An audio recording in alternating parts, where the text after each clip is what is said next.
बंदर बंटी के दोस्त लड्डू तोता ने उसे एक अमरूद ला कर दिया था, इसलिए वह बड़े मज़े में उसे खा रहा था।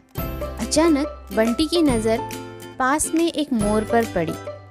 वह मोर उड़ने की कोशिश कर रहा था, लेकिन वह उड़ नहीं पा रहा था। बंटी को उस पर दया आ गया और वो दौड़कर उसके पास चला गया। बंटी ने देखा मोर घायल था और उसके कुछ पंख टूटे हुए थे। अरे बच्चे, तुम तो घायल हो। किसने किया तुम्हारा ये हाल? एक सियार ने हमला किया था। मैं अपने आप को बचा पाया और पेड़ पर बैठ गया। उसने मुझे घायल करके मेरे पंख नोच डाले। मैं बड़ी मुश्किल से बचकर यहाँ आया हूँ। चिंता मत करो, मैं तुम्हें पेड़ पर चढ़ा दूंगा। यहाँ नीचे रहने में तुम्हें खतरा है। तुम अभी बच्चे हो, तुम्हारी उम्र बहुत कम है। चलो पहले तुम्हें कुछ खिला देता हूँ। बंटी ने मोर के बच्चे को खाने के लिए दिया और उसके बाद उसे पकड़कर पेड़ पर भी चढ़ा दिया। उसके मुंह में भोजन गया और वह सुरक्षित स्थान पर भी पहुंच गया। अब वह बहुत प्रसन्न दिखाई दे रहा था। मेरे अच्छे दोस्त, आपका बहुत बहुत धन्यवाद। इस जगह पर मुझे कोई डर नहीं। चिंता मत करो बच्चे, मैंने तुम्हारा नाम मुन्ना रख दिया है। अब से तुम यहीं रहोगे मेरे साथ। बंटी मुन्ना को समझा ही रहा था कि इतने में उसे वही सियार दिखाई पड़ गया जो मुन्ना के ही चक्कर में वहां आया था। उस सियार को देखकर बंटी का माथा घूम गया।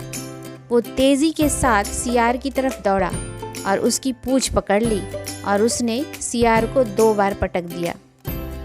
सियार को जैसे ही मौका मिला, सर पर पैर रखकर भाग खड़ा हुआ।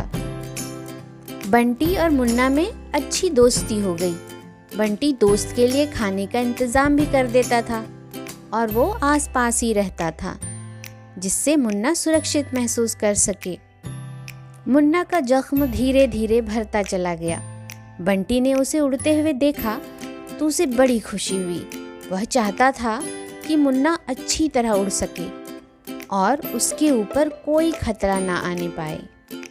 एक दिन बंटी कहीं बाहर गया हुआ था और जब वह वापस आया तो मुन्ना को आसपास नहीं देखकर वह चिंतित हो गया।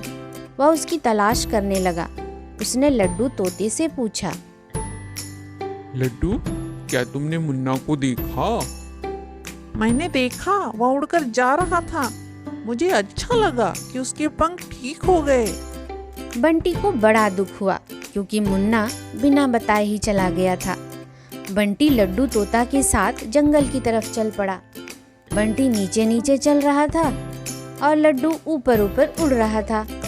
बंटी के आंखें चारों तरफ अपने दोस्त मुन्ना को ही ढूंढ रहा था।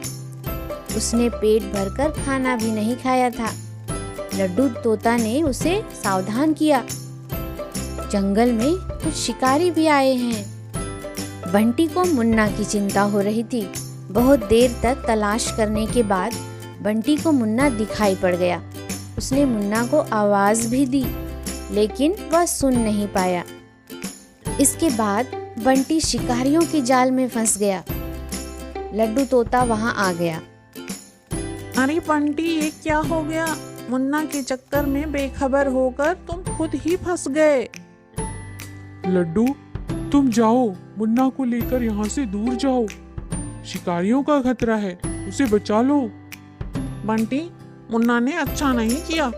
उसे तुमसे दूर नहीं जाना चाहिए था। तुमने उसका कितना ख्याल रखा और उसने बिना बताए तुम्हारा साथ छोड़ दिया।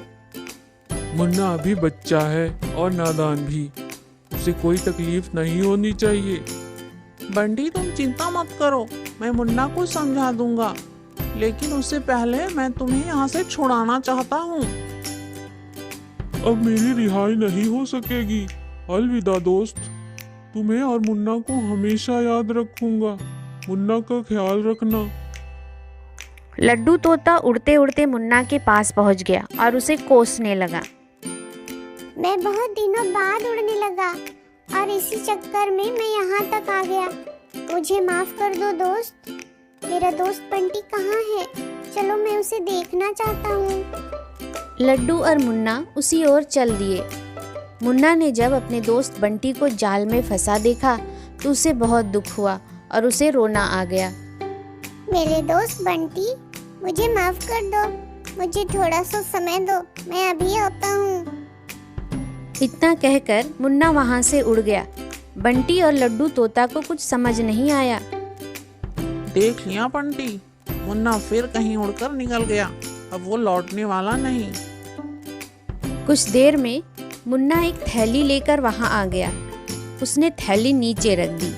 उस थैली से 3 चूहे बाहर निकल पड़े। दोस्तों, अब दिखा दो अपना कमाल, काट दो ये जाल। बस फिर क्या था, तीनों चूहे मिलकर जाल को काटने लगे और देखते ही देखते पूरे जाल को काट डाला। बंटी आज़ाद होकर बाहर आ गया और उसने मुन्ना को गले लगा लिया। उन चूहों को भी धन्यवाद दिया। इस तरह मुन्ना ने भी अपनी दोस्ती का फर्ज अदा किया।